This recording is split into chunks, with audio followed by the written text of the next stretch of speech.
जब मैंने नया नया उद्धार पाया था तो मुझे नहीं पता था कि लोगों को मसीह के पास कैसे ले जाऊं। मुझे लगता था कि मैं उनसे जितना ज़्यादा बातें करूंगा उतना अच्छा होगा, कि अगर मैं ज़्यादा कहूंगा तो लोग बच जाएंगे, उद्धार पाएंगे। लेकिन मैं पूरी तरह से नाकाम रहा, क्योंकि कोई भी नहीं बचा। मुझे लगा कि मैं बेबस हूँ।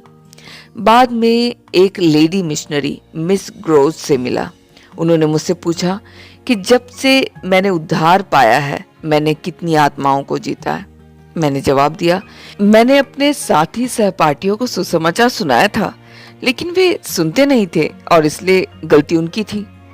हालांकि उन्होंने कहा कि गलती शायद मुझ में थी। उन्होंने और मुझसे पूछा कि क्या मेरे और प्रभु के बीच कुछ है? क्या कोई छुपा हुआ, बिना कबूल किया हुआ पाप है? मुझे मानना पड़ा कि ऐसी चीजें थी। उन्होंने मुझसे पूछा कि क्या मैं उनसे तुरंत निपटने को तैयार हूँ, जिसका जवाब मैंने पॉजिटिव दिया, सकारात्मक जवाब दिया। उन्होंने आगे पूछा कि मैं लोगों को कैसे गवाही देता हूँ। मैंने कहा कि मेरा कोई प्लान या योजना तो नहीं है, बस बिना किसी बात की परवाह किए कि वे सुनते हैं या नहीं, मैंने बस वही कहा जो मेरे मन में आया। उन्होंने मुझसे कहा कि मैं ऐसा करके गलत था। तुम्हें पहले प्रभु से बात करनी चाहिए और फिर इंसानों से बात करनी चाहिए। तुम्हें लोगों को प्रभु के पास लाना चाहिए इससे पहले कि तुम उनसे प्रभु के लिए बात करो। तुम्हें प्रभु से प्रार्थना करनी चाहिए, यह जानने की कोशिश करनी चाहिए कि वह किसके लिए प्रार्थना करवाना चाहते हैं। इन नामों को एक नोटबुक में लिखो और रोज उनके लिए प्रार्थना करो। फिर जब मौका मिले तो उन्हें सुसमाचार सुनाओ। मैंने उनकी सलाह मान ली। वास्तव में उसी दिन मैंने अपने बहुत सारे पापों और गलत कामों का सामना किया। मैंने प्रभु से प्रार्थना की कि वो मुझे अपने लहू से शुद्ध करे और मेरे पापों को माफ करे। उस दिन से मैंने उन लोगों के लिए प्रार्थना की जिनके नाम मेरे नोटबुक में लिखे थे। शुरुआत में मैं हर घंटे उनके लिए प्रार्थना करता था। मुझे यह थोड़ा मुश्किल लगा क्योंकि मेरे पास कहने के लिए ज़्यादा कुछ नहीं था। क्लास में भी मैं उनके लिए चुपके से प्रार्थना करता था। कुछ महीनों के बाद मेरे स्कूल के साथी मुझे मजाक का पात्र समझने लगे। जब भी वे मुझे अपने पास आते देखते तो कहते कि उपदेशक आ रहा है, और वे सच में मेरी बात नहीं सुनते थे। बाद में मैंने मिस ग्रो से पूछा कि उन्होंने मुझे जो भी तरीके सिखाए थे उन सभी का इस्तेमाल करने के बाद भी मैं बेअसर क्यों रहा। उन्होंने मुझे हिम्मत दी कि मैं तब तक प्रार्थना करता रहूं जब तक कि कुछ लोग न बच जाए। प्रभु का शुक्र है, मैं ये गवाही दे सकता हूँ कि उन सभी को जिनके नाम उस नोटबुक में लिखे थे बचा लिए गए। उन्होंने उद्धार पाया। उसमें 60 से 70 नाम लिखे थे। इस तरह मैंने कभी हार ना मानने और हमेशा प्रार्थना करने का सबक सीखा। वॉचमैन हर जगह अपने साथ एक बाइबल रखते थे। वह लगातार उसे पढ़ते रहते थे। उन्होंने एक बार गवाही दी थी कि वह हर दिन लगातार बाइबल के 19 चैप्टर पढ़ते थे। वह प्रतिदिन बाइबल के अध्यायों का क्रमानुसार अध्ययन करते थे। उन्होंने विभिन्न तरीकों का भी प्रयोग किया जिसके द्वारा शास्त्रों की खोज की जा सके। उन्होंने थोड़े समय में पूरी बाइबल, पुराना और नया दोनों नियम, कई बार पढ़ लिया। उनका दिमाग बहुत तेज था। वो फोटोग्राफिक बुद्धि के थे, इसलिए वो जो कुछ भी पढ़ते थे उनमें से अधिकांश भाग याद रख पाते थे। इसके अलावा बाइबल की सच्चाई के बारे में उनका ज्ञान बहुत बढ़ गया। पवित्र शास्त्रों की खोज करते हुए उन्हें एहसास हुआ कि जल में डूबकर बपतिस्मा लेने के द्वारा उन्हें प्रभु की आज्ञा माननी चाहिए। इसलिए 27 मार्च 1921 को उन्हें फूचों के बाहर व्हाइट टीथ रैपिड्स में पानी में बपतिस्मा दिया गया। इस खास मौके पर वॉचमैन ने कहा, हे प्रभु, मैं अपनी दुनिया पीछे छोड़ रहा हूँ। आपका क्रूस मुझे इससे हमेशा के लिए अलग कर देता है और मैं दूसरी दुनिया में चला गया हूँ। मैं वहीं खड़ा हूँ जहाँ आपने मुझे मसीह में रखा है।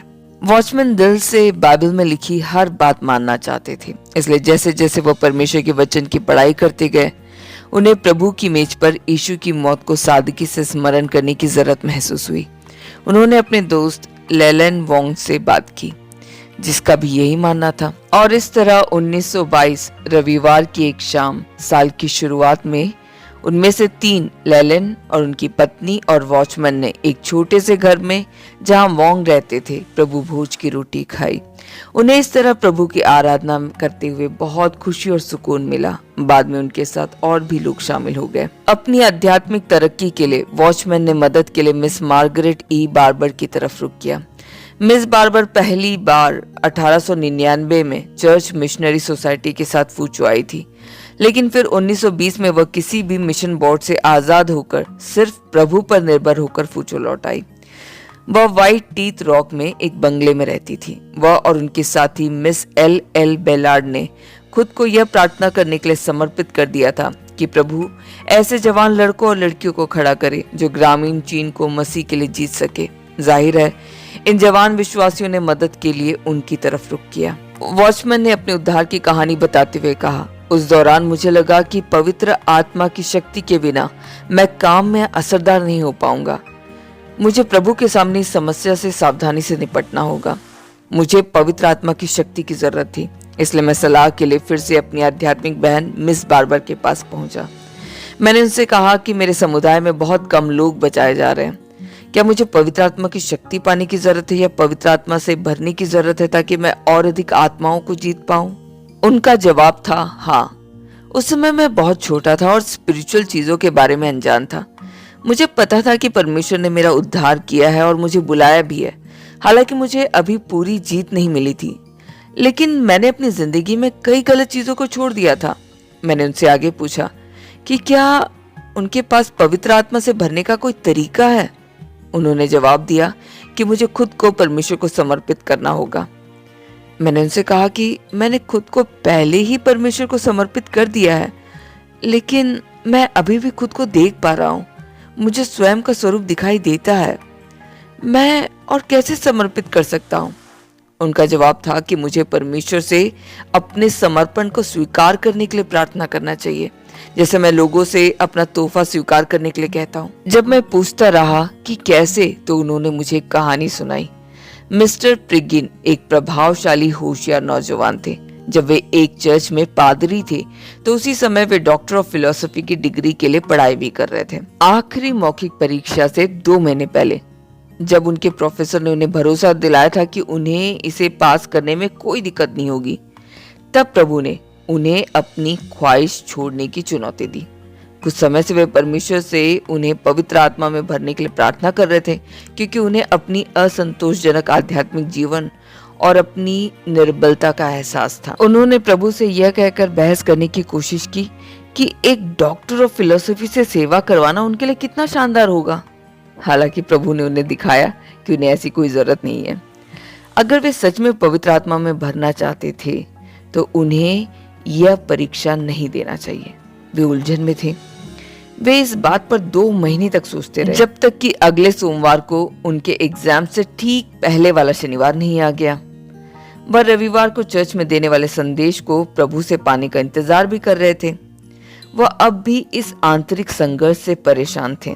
हताशा में आखिरकार उन्होंने परमेश्वर के सामने आत्मसमर्पण कर दिया और परमेश्वर की बात मान ली और स्कूल अधिकारी को बता दिया कि वह अंतिम परीक्षा में नहीं आएंगे।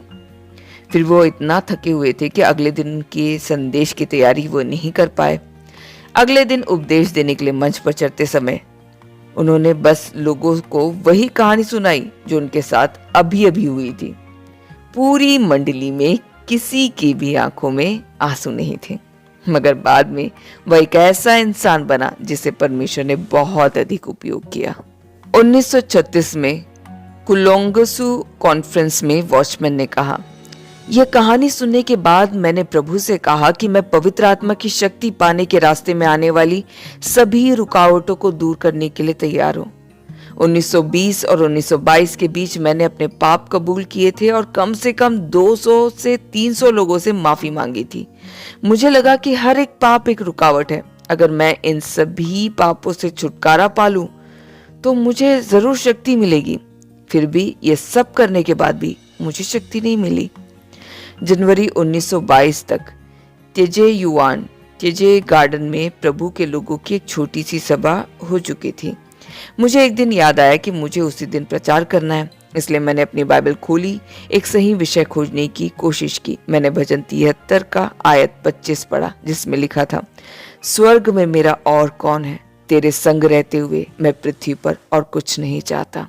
उस समय मुझे पता था कि मेरे और परमेश्वर के बीच के रिश्ते में कोई रुकावट है। 10 साल से ज्यादा समय से चैरिटी चौंग वॉचमैन की स्कूल के दिनों की प्रेमिका थी। चैरिटी के लिए मेरे मन में बहुत प्यार था। उसने उद्धार नहीं पाया था। मैंने उसे सुसमाचार का प्रचार करने की कोशिश की, लेकिन वह हमेशा मुझ पर हंसती थी। हम सच में एक दूसरे से प्यार करते थे। मैंने उसे प्रभु यीशु पर हंसने दिया, जिसका मैं प्रचार करता था। मेरे दिल में उसकी हमेशा बहुत बड़ी जगह थी। मैं अक्सर उससे मिलता था।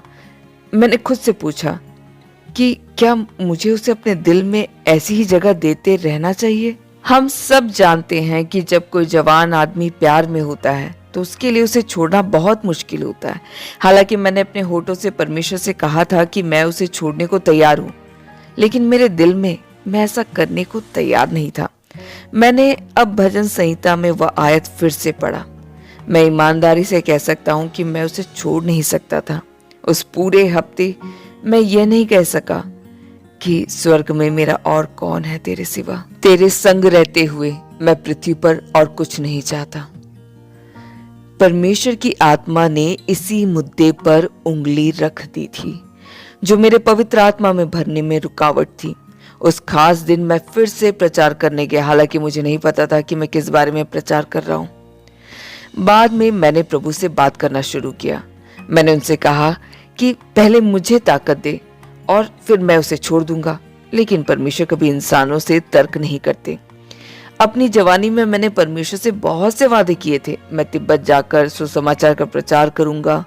मैंने उनसे वादा किया था कि मैं यह और वह करूंगा, लेकिन परमेश्वर ने नहीं सुना। उनकी उंगली लगातार इस गर्लफ्रेंड की ओर इशारा करती रही कि मेरी प्रेमिका मेरी बाधा थी। मैंने कितनी भी प्रार्थना की, मैं कामयाब नहीं हो पाया। मेरा दिल सच में बहुत भारी था। मैंने परमेश्वर से भी विनती की कि वह अपना दिल बदल दे, लेकिन नहीं, उन्होंने जोर दिया कि मैं इस मामले से निपटूं। ऐसा लग रहा था जैसे मानो किसी तेज तलवार से मेरे दिल में छेद हो गया हो। प्रभु चाहते थे कि मैं एक गहरा सबक सीखूं, नहीं तो मैं उनके हाथ में किसी काम का नहीं रहूंगा। एक और दिन मैंने सुबह उपदेश दिया। दोपहर में मैं अपने कमरे में बहुत भारी मन से बैठा था। मैंने प्रभु से कहा कि क्योंकि मैं अगले सोमवार को स्कूल वापस जा रहा हूँ, इसलिए मैं चाहता हूँ कि वह मुझे मसीह के प्रेम से भर दे। अब मैं अपने प्रेमी को छोड़ने के लिए तैयार था। मसीह के प्रेम ने मुझे इतना मजबूर कर दिया था कि मैंने उसे एक तरफ करने का फैसला कर लिया था। इस फैसले के साथ मैं अपने दिल से भजन 73 का 25 के शब्द कह सका। मेरे अंदर बहुत ज्यादा खुशी भर गई। भले ही मैं तीसरे स्वर्ग में नहीं गया था, लेकिन मैं कह सकता हूं कि मैं दूसरे स्वर्ग में गया था। मेरा अंतर्मन अवर्णनीय आनंद से भर गया। अब दुनिया मेरे लिए मामूली हो गई थी। मुझे ऐसा लग रहा था जैसे मैं बादल पर तैर रहा हूं। जिस रात मेरा उद्धार हुआ था, उस रात मेरे पापों का बोझ उतर गया था। इस दिन 13 फरवरी 1922 मेरे दिल की सारी रुकावटें दूर हो गई थी। इसके कुछ समय बाद ही बहुत से लोग बचाए गए।